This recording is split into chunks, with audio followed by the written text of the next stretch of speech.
नमस्कार मित्रों, स्वागत है आप सभी का ज्योतिष के चैनल एस्ट्रो टिप्स में। मित्रों, आज हम खराब राहु के विषय में चर्चा करेंगे, अशुभ राहु के विषय में चर्चा करेंगे कि अशुभ राहु क्या होता है, इसे कैसे पहचाना जाता है। किंतु चर्चा आरंभ करने के पहले आपसे एक बार पुनः निवेदन करूंगा कि मेरा दूसरा चैनल वास्तु बोकारो दर्शनम है। कृपया इस चैनल को सब्सक्राइब करें। इस चैनल पर भी ज्योतिष और वास्तु से संबंधित सारे वीडियो प्रकाशित किए जाते हैं। मित्रों, राहु नाम लेने से ही प्राणी मात्र के अंदर भय व्याप्त हो जाता है, शरीर में सिहरन सी पैदा हो जाती है।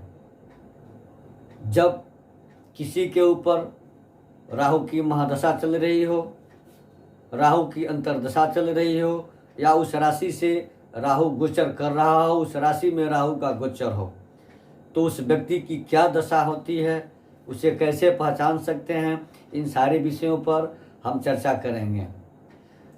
मित्रों, राहु बुद्धि का कमज़ोर करने वाला ग्रह है। बुद्धि को खा जाता है, बुद्धि कमज़ोर हो जाती है, दिमागी भटकाव हो जाता है, मन में भय पैदा हो जाता है, बहुत सारी समस्याएं आने लगती हैं, मरने तुल्य कष्ट होने लगता है, धन की हानि होने लगती है, विषाक्तता होने लगती है, मिर्गी के झटके लगते हैं, पेट के रोग होते हैं, श्वास लेने में परेशानी होती है, निद्रा की कमी हो जाती है और नशे का बुरा लत लग जाता है, कामुकता सेक्सुअलिटी आ जाती है व्यक्ति के अंदर। बुरे नशे के चक्कर में बहुत बड़ी गलती कर सकता है मनुष्य। जिसके ऊपर राहु की दशा चल रही हो, राहु से पीड़ित व्यक्ति अंधेरे में रहना पसंद करेगा, उजाला उसे पसंद नहीं है। राहु से पीड़ित व्यक्ति जब कभी भी बैठेगा, जहाँ भी बैठेगा, कोने में बैठना पसंद अधिक करता है। आपराधिक प्रवृत्ति के लोगों से संगति करेगा, मारपीट में अधिक रुचि रखेगा, षड्यंत्रकारी दिमाग हो जाता है जिसके ऊपर राहु की दशा, अंतर्दशा या उस राशि में राहु का गोचर हो रहा हो। अब अशुभ राहु क्या करवाता है? राहु शुभ भी होता है, हमेशा अशुभ नहीं होता है।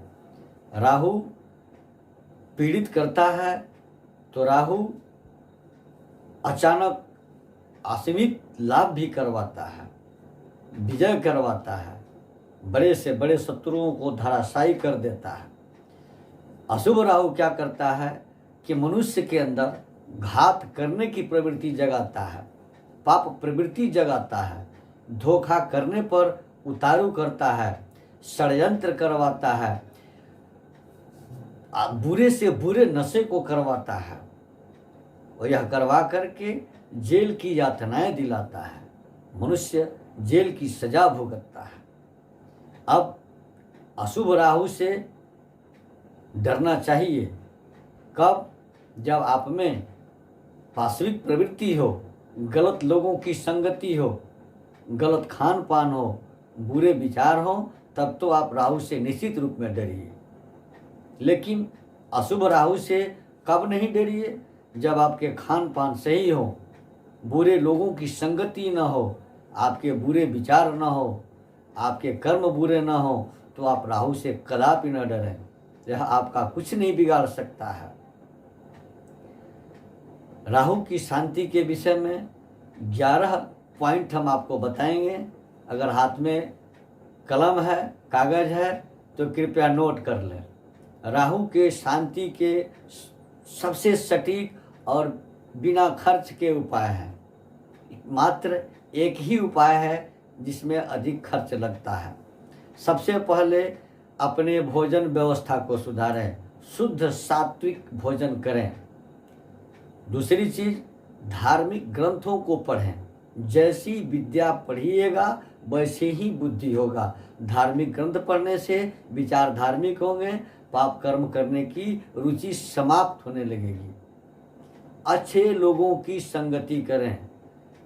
कहा गया है संसर्गजा दोष गुणा भवंती, संसर्ग से ही, संगति से ही दोष और गुण दोनों मिलते हैं। इसीलिए अच्छे लोगों की संगति करें। अब बुद्धि कैसे सुधरे? तो बुद्धि की प्रदात्री माँ सरस्वती हैं, इनकी उपासना करें। और बुद्धि के प्रदाता हनुमान जी भी कहे गए हैं, ये बुद्धि के सुधारक हैं, तो हनुमान जी की नित्य नियमित पूजा करें। लाल चंदन का जड़ अगर मिलता है तो उसके जड़ को चांदी के ताबीज में भरकर धारण करें और लाल चंदन के तिलक माथे पर लगावें।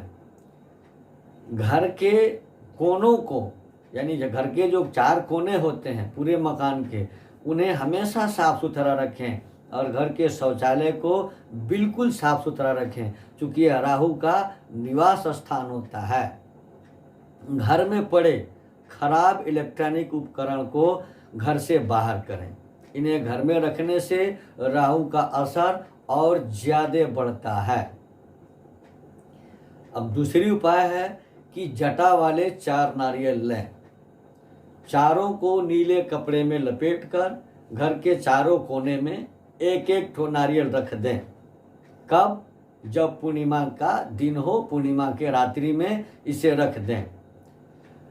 पूर्णिमा के 15 दिन के बाद अमावस्या आती है, तो 15वें दिन नहीं, 45 दिन जब पूरा हो जाता है तो 45वें दिन वाली अमावस्या को उन 4 जटा वाले नारियल को चारों को इकट्ठा कर लें और एक बड़े से नीले कपड़े में उसे बांध लें और बांध करके अपने माथे में, सीधे नहीं उल्टे उसको माथे से उतारा करें, माथे पर घुमा लें और घुमाने के बाद बहते हुए जल में उसे प्रवाहित कर दें और मन में ऐसा सोच लें कि मैंने अपने अशुभ राहु का त्याग कर दिया, उन्हें दहवा दिया, जल में प्रवाहित कर दिया। तो ऐसा करने से अशुभ राहु के प्रभाव खत्म हो जाते हैं और वह राहु शुभ हो जाता है। सबसे अंतिम उपाय है कि राहु के लिए हमारे ज्योतिष में कुछ उपचार बताए गए हैं जो पैसे वाले उपचार हैं। तो राहु के लिए रत्न धारण तब करें जब किसी ज्योतिषी से परामर्श ले लें, क्योंकि राहु का रत्न गोमेद होता है। गोमेद भी धारण किया जाता है, लेकिन राहु के स्थिति पर कि राहु किस जगह पर है, कहीं घातक तो नहीं हो रहा है। चूंकि सूर्य से 9वें राहु पिता के लिए घातक होता है, चंद्रमा से चतुर्थ राहु माँ के लिए घातक होता है, मंगल से तृतीय राहु भाई के लिए घातक होता है, बुध से 6ठे राहु मामा के लिए घातक होता है और गुरु से 5वें राहु संतान अथवा बुद्धि के लिए घातक होता है। शुक्र से 7वां राहु पत्नी के लिए घातक होता है और शनि से अगर अष्टम है तो स्वयं आपके लिए, अर्थात जिस जातक के ऊपर राहु की दशा, अंतरदशा या उनकी गोचर दशा चल रही हो तो उनके लिए घातक होता है। इसलिए गोमेद पहनने में बहुत सावधानी बरतनी है। तो सबसे सुंदर और आरामदायक उपाय है, आसान उपाय है, 8 मुखी नेपाली रुद्राक्ष का एक दाना चांदी में मढ़वा कर चांदी के चैन में या धागे में सोमवार के दिन गले में धारण करने से राहु का बुरा प्रभाव समाप्त हो जाता है और वह राहु शुभ तथा कल्याणकारी हो जाता है।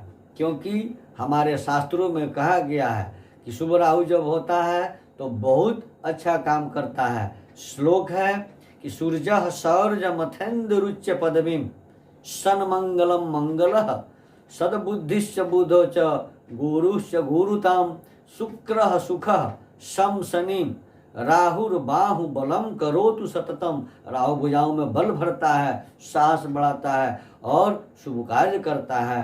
तो केतु कुल की उन्नति करता है। इसलिए ये बताए गए उपाय आप आजमा लें। अगर परिणाम सही मिला तो हमें कमेंट करें कि हाँ यह उपाय कितने प्रतिशत कारगर है, क्योंकि यह 100% आजमाया हुआ सूत्र है। मित्रों, मेरे यहाँ वास्तु से संबंधित सारे कार्य किए जाते हैं। वास्तु विजिट किया जाता है, कुंडली बनाई जाती है, कुंडली का फलादेश किया जाता है। जिन किसी सज्जन को इसकी आवश्यकता हो तो कृपया स्क्रॉल पर दिए गए हमारे नंबर से संपर्क कर हमसे अपॉइंटमेंट ले सकते हैं, वास्तु विजिट करा सकते हैं, कुंडली दिखा सकते हैं, कुंडली बनवा सकते हैं। और अंत में एक बार पुनः निवेदन करूंगा कि मित्रों, हमारे नए चैनल वास्तु बोकारो दर्शनम को सब्सक्राइब